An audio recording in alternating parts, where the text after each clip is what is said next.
Harry Potter and the Last One. This is the intro, bitch. So just watch my shit. And that's what we're talking about today, Harry Potter and the Deathly Hallows Part 2. I'm gonna skip the cast this time because there's a lot to get through in this movie, and also you know who's in this fucking movie. If you don't, why are you watching this fucking review? Watch the other 7 movies and this one, then come back to this review. You fucking idiot. I only say all that because when this movie came out, there were a lot of people being like, oh my god, I have no idea what's going on. Why is it just one long battle? It's called the past 10 years and the past 7 movies. And if you don't know what these movies are, what fucking rock are you living under? Because in 2011, when this movie came out, this was huge. This was like Endgame. Before Endgame. So now we're going to get into what happens in this movie. What happens in Deathly Hallows Part 2? Spoilers ahead. This movie starts out literally right where the last one left off. Dobby is dead. Griphook and Ollivander are at the cottage with our golden trio plus Luna. I need to clarify that in the book, a month had passed before this point in Gringotts. And here it's like a day. Speaking of Gringotts, they have the goblin Griphook. Griphook does confirm that there are interesting things in Bellatrix's vault, which they're like, oh yeah, there's probably another Horcrux in there. But Griphook's price to let them in is the Sword of Gryffindor. They say yeah, and the thugs go to Gringotts. I only call these kids thugs because A, they're kids, B, they're breaking into a bank. Last week they broke into the Pentagon. Harry Potter can't exactly walk into the bank, nor can any of our golden trio because they are wanted fugitives now. So what do? Harry and Griphook hide under the invisibility cloak, Luke and Yoda style. Hermione has a hair from her time with Bellatrix, so she takes some Polyjuice potion and turns into Bellatrix. They use some magic on Ron to make him look like the love child of Mick Jagger and Rob Zombie. That's all I could think of. Mick Jagger and Rob Zombie, that's...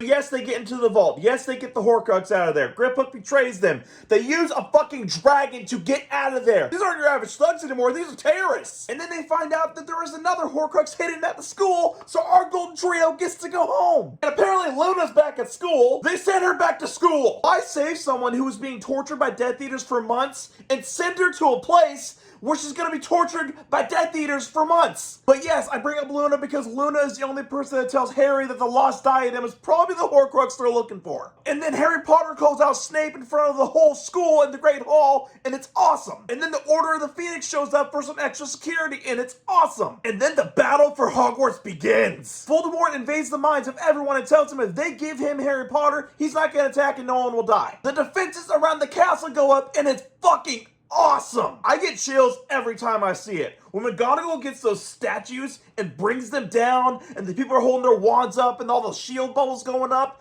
ooh, just chills, straight up chills. I don't do it justice. Put the clip up. Pier totum locomotor.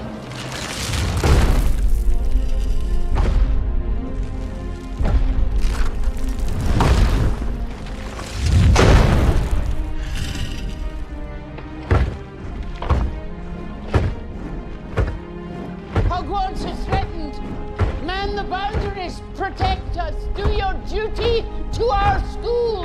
After talking to the Grey Lady, Harry finds out that the lost diadem is in the Room of Requirement. Probably could have figured that out on his own. At this point, the battle is in full swing, and there's a long panning shot from the outside of Hogwarts all the way into Hogwarts, and we see that the Quidditch pitch is burned down. And that there, ladies and gentlemen, is why the legacy of Hogwarts doesn't have Quidditch. See what I did there? I'm talking about the game that doesn't have Quidditch. I'm a fucking idiot. So Ron and Hermione go down to the Chamber of Secrets to get a Basilisk Fang because Basilisk Venom can actually kill Horcruxes, and then they stab the cup, they kill the cup, and then they share their first kiss, which was a big deal in the movie. I don't know why it's a big deal, but it's a big deal. They kiss. It's cute. Moving on. At this point, when a Horcrux gets broken, Voldemort feels it physically. He gets pissed. He lets out this big burst of energy that breaks down the shield around Hogwarts, and full-on epic warfare begins. While in the Room of Requirement, Draco tries to kill Harry, but he can't because he's kind of a little bitch. After escaping the Room of Requirement because Goyle tries to burn the place down, Ron kicks the diadem into the fire, and it gets destroyed, and Voldemort feels that too. At this point, there is one Horcrux left. Or so we think, just one. Our golden trio goes down to the docks because that's where Snape and Voldemort are talking. Voldemort kills Snape because he thinks that Snape is the one that owns the Elder Wand because he's the one that killed Dumbledore. In his dying moments, Snape gives Harry these tears that contain the memories of everything. And we get answers to everything here. We learned that Snape was a double agent for Dumbledore. Snape loved Lily Potter. James was kind of a dick, so Snape became a bitter asshole until the end of his life. Some people say this moment redeemed Snape. No. He's still a piece of shit. Even knowing the heartbreak and trauma that he has suffered throughout his life, he is still a piece of shit. Speaking of characters being pieces of shit, Dumbledore's a piece of shit too. He knows that Harry is a Horcrux, and not once does he tell him this. As Snape says, he keeps him alive so he can die at the proper moment. With this in mind, knowing that he is one of 2 Horcruxes that are still alive, he goes into the forest to face his death. And when he says he's ready to die, the snitch that he has opens up, and inside is the Resurrection Stone, and he sees his family again, his loved ones, his mother, his father, Sirius. Apparently Remus had died, no one knew. And it is a bittersweet, emotional moment that if you don't get a knot in your throat while you're watching that, you might be the most jaded human being in the world. Harry does die. He goes to purgatory, I guess, and he sees Dumbledore, who essentially tells him that, hey, you can either go back and finish the fight like Master Chief, or you can board a train and just go on. Well, Harry ain't a little bitch.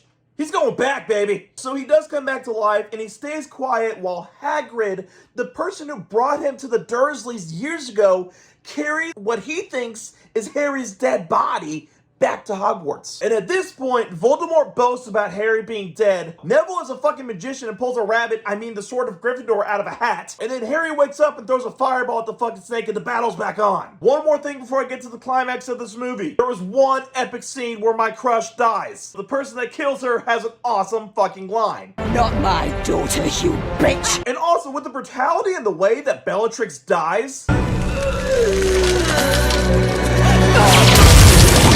every time I see that, I'm just like, damn, Molly! Harry grabs Voldemort and jumps off a fucking cliff with them. They duel in the courtyard. Neville kills the snake.